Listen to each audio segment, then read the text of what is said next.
Mini अपने माँ बाप गगन और काजल के साथ दिल्ली में रहा करती थी, लेकिन बेहतर नौकरी की तलाश में वो लोग पुणे शिफ्ट हो गए थे। लेकिन जब शहर बदला तो मिनी की पढ़ाई भी छूट गई। उसे अब इस नए जगह नए स्कूल में जाना पड़ा। चलो बेटा, तुम्हारा एडमिशन कराना है। हाँ चलो पापा।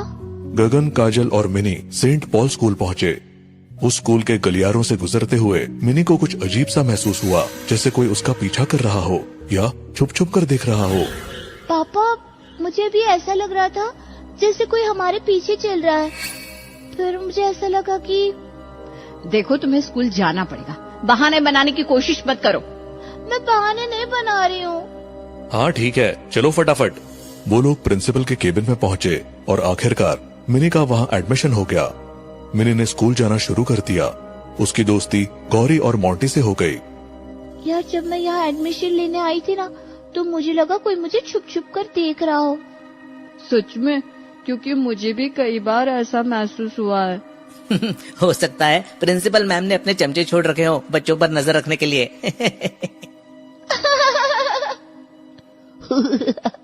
तीनों जोर जोर से हंस पड़े, लेकिन तभी वर्मा सर क्लास में आ गए और पढ़ाई शुरू हो गई। इंटरवल होते ही तीनों कैंटीन की तरफ निकल पड़े, लेकिन मिनी को अचानक बाथरूम जाना पड़ा। यार, मैं जरा वॉशरूम जा रही हूँ, तुम लोग यहीं रहना। हाँ ठीक है। मिनी वॉशरूम की तरफ बढ़ गई, लेकिन गलती से वो स्कूल के पुराने बेसमेंट में उतर गई। वहाँ खूब अंधेरा था और जगह जगह मकड़ी के जाले लटके हुए थे। मिनी ने मुड़कर वापस जाने की कोशिश की, लेकिन तभी उसने देखा कि आगे एक हल्की सी रोशनी जल रही है। लाइट तो जल रही है, शायद यही वॉशरूम है। वो उस रोशनी की तरफ बढ़ती गई। जैसे ही वो पास पहुंची, उसकी चीख निकल गई। वहाँ एक आदमी खड़ा था। नहीं, वो कोई आदमी नहीं बल्कि भूत था। वो एक पुरानी जली हुई मोमबत्ती पकड़े खड़ा था। उसकी आंखें लाल थी और उसके शरीर से हल्का धुआं निकल रहा था। तुम्हारा ही इंतजार था। मिनी चीख कर बेहोश हो गई। गौरी और मोंटी उसकी चीख सुनकर वहाँ पहुँच गए और वर्मा सर भी वहाँ पहुँच गए। ये यहाँ कैसे आ गई? इसे बाहर लेकर चलो। मिनी को बेसमेंट से बाहर निकाला जाता है और उसके माता पिता को बुलाया जाता है। देखिए, ये बच्ची बहुत ज्यादा इधर उधर घूमती है। अगर इस स्कूल में रहना है तो इसे नियमों का पालन करना होगा, वरना फिर ऐसा ही होगा। मिनी, कितनी बार कहा है कि बेवजह हर जगह मत घूमो। कहीं कुछ हो जाता तो? मिनी कुछ नहीं कहती, बस सिर झुका लेती है। कुछ दिन बीत जाते हैं। मिनी अब पहले से ज्यादा सतर्क हो गई थी, लेकिन एक दिन स्कूल में एक अजीब घटना होती है। एक अजनबी टीचर मिनी को रोकते हैं, जिसको मिनी ने पहले कभी नहीं देखा था। वो एक सख्त आवाज में कहते हैं, आज रात स्कूल में एक्स्ट्रा क्लास होगी, जो नहीं आएगा उसे फेल कर दिया जाएगा। रात में स्कूल? उस अजनबी टीचर ने इसके आगे कुछ नहीं कहा और वो चला गया। जैसे ही मिनी घर पहुंची, उसने माँ बाप को सब कुछ बताया। रात में क्लास? ये कौन सा नियम है? लेकिन अगर सभी जा रहे हैं तो तुम्हें भी जाना होगा बेटा। हमारी तरफ ऐसा नहीं होता, लेकिन अभी यहाँ पुणे में होता होगा, क्या कर सकते हैं। रात हो चुकी थी। गगन मिनी को स्कूल छोड़ने आया। उसने मिनी से कहा, मैं ठीक 1 घंटे बाद तुम्हें लेने आऊंगा। ओके पापा। अंदर से हल्की रोशनी आ रही थी। कुछ लोगों के बोलने की आवाजें भी सुनाई दे रही थी। गगन मिनी को स्कूल के गेट पर छोड़कर वापस चला गया। मिनी के दिल में एक अजीब सा डर समा गया था। जैसे ही वो स्कूल के अंदर पहुंची, उसे महसूस हुआ कि यहाँ कुछ गड़बड़ है, जैसे कुछ बुरा होने वाला हो। हे भगवान, मुझे तो दिन में भी ये स्कूल भूतिया लगता है और इन्होंने रात में बुला लिया। जब वो अपनी क्लास के पास पहुंची तो हैरान रह गई। वहाँ कोई भी जाना पहचाना चेहरा नहीं था। न गौरी, न मोंटी, न ही कोई और दोस्त। क्लास में सब नए लोग थे और टीचर भी वही था जिसे मिनी ने पहले कभी नहीं देखा था। ये सब कौन है? मेरा कोई भी दोस्त यहाँ क्यों नहीं है? लेकिन फिलहाल उसने ज्यादा न सोचते हुए क्लास के अंदर जाकर बैठने का फैसला किया। पढ़ाई शुरू हुई, लेकिन कुछ अजीब था। जो पढ़ाया जा रहा था वो उनके कोर्स से संबंधित नहीं था, बल्कि ये कानून व्यवस्था और भ्रष्टाचार पर था। मिनी को बहुत अजीब लग रहा था। ये हमें क्या पढ़ाया जा रहा है? ये तो हमारे सिलेबस में है ही नहीं। लेकिन उसने सोचा कि ये कोई स्पेशल क्लास होगी और पढ़ाई में ध्यान लगाने की कोशिश की। 1 घंटे बाद वो क्लास से बाहर निकली और अपने पिता गगन के साथ घर वापस चली गई। अगले दिन जब मिनी स्कूल पहुंची तो उसने अपने दोस्तों को ये बात बताई, लेकिन ये सुनकर वो चौंक गए क्योंकि उसके दोस्तों को ऐसी कोई भी क्लास के बारे में जानकारी नहीं थी। क्या रात में क्लास? यहाँ तो कभी रात में क्लास नहीं होती। लगता है तूने कोई सपना देख लिया है। मिनी को यकीन था कि वो सपना नहीं था, लेकिन तभी गौरी ने ये बात वर्मा सर को बता दी। वर्मा सर चिल्ला पड़े, पागल हो गए हो क्या? रात में कौन सी क्लास होती है? यहाँ न कभी ऐसा हुआ है ना होता है।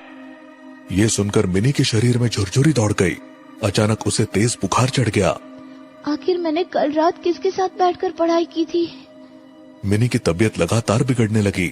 गगन और काजल को फिर से बुलाया गया। वो भी घबरा गए। वो उसे घर ले गए। तब तक मिनी को न जाने क्या हुआ, वो अचानक बड़बड़ाने लगी। बिक गए हैं, सब बिक गए हैं। उन्होंने डॉक्टर को बुलाया, लेकिन डॉक्टर कुछ समझ नहीं पा रहा था। इसे तो बस बुखार है, लेकिन ये जो हरकतें कर रही है उसका कोई कारण समझ में नहीं आ रहा है। डॉक्टर को छोड़ो, किसी बाबा को बुलाओ। ये कोई सामान्य बीमारी नहीं लग रही।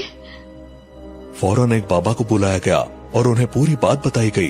बाबा ने जैसे ही मिनी की हालत देखी तो बोले, उस स्कूल में ही कुछ गड़बड़ है। ये ऐसे सही नहीं होगा। हमें इसे रात में उसी स्कूल में लेकर जाना होगा, वही इसका इलाज है। नहीं, मैं अपने बच्चे को दोबारा उस भूतिया स्कूल में नहीं ले जाऊंगा। इसके अलावा कोई और रास्ता नहीं है। अगर उसे बचाना है तो इसे उस स्कूल में वापस लेकर जाना ही होगा। गगन का दिल बैठ गया, लेकिन अपनी बेटी को बचाने के लिए वो तैयार हो गया। ठीक है, रात के अंधेरे में गगन, काजल और बाबा मिनी को लेकर स्कूल पहुँचे। गगन, मुझे बहुत डर लग रहा है। हमें डरना नहीं है, मिनी को बचाना है। बाबा, अब आगे क्या करना है?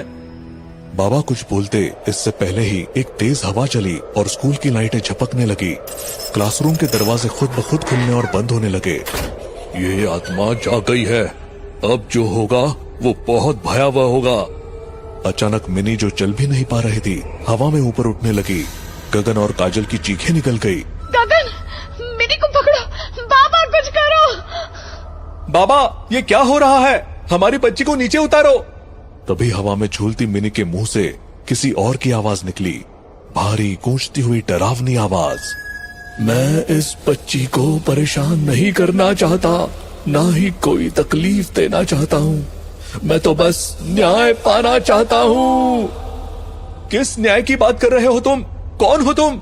अचानक मिनी धीरे धीरे जमीन पर आ गिरी और उसके सामने एक अजीब सी आकृति प्रकट हुई।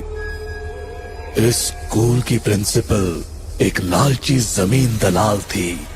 ये जमीन मेरी थी और मैंने इसे बेचने से मना कर दिया था, लेकिन उसने मुझे मार डाला और मेरी लाश इसी जमीन में दफना दी।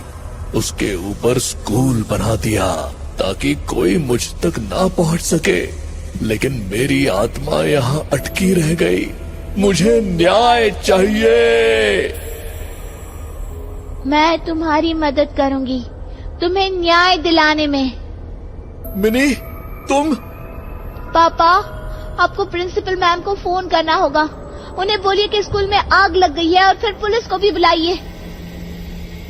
हाँ, क्योंकि दिन में बच्चों के बीच मैं ये सब नहीं कर सकता। वो इतनी नीच इंसान है कि खुद को बचाने के लिए बच्चों की बलि दे देगी। गगन को समझ में नहीं आ रहा था कि वो क्या करे, लेकिन उसने वैसा ही किया। कुछ ही देर में स्कूल की प्रिंसिपल वहां पहुंची। उसने जब गगन, काजल, बाबा और मिनी को स्कूल में मौजूद देखा तो चौंक गई। ये सब यहाँ क्या हो रहा है? तुम लोग यहाँ क्या कर रहे हो? आग कहाँ है?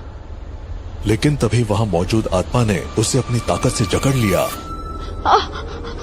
छोड़ो, छोड़ो मुझे। सच बोल, बता सबको कि तूने मुझे क्यों मारा था। प्रिंसिपल की आंखें डर से फैल गई। उसकी पूरी बॉडी कांपने लगी। हाँ, मैंने मारा था इसे।